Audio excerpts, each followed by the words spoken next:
Susunod din natin yung ating rotor para matanggal yung mga itim na nasunog dahil sa pagluto ng ating rotor. Yan, tamang giya lang tayo dyan. At ikakabit na natin din yung at ganyan nagadali ikabit yung rotor. Pero kasi dyan tiyata mo daw mag-video kaya ganyan na lang.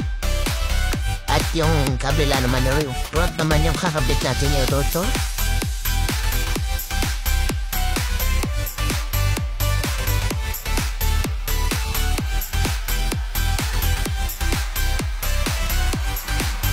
At ikakabit natin yung rotor dyan. At yun ito lang yung kadali. Yan, at kakabit na natin lahat. Makikita niyo dyan, smooth na yung ikot ng ating bisikleta at smooth na rin yung pagpreno niyan. Kaya kung gusto niyo pa at gusto niyo pa matuto ng ibang tips para sa bisikleta, i-like na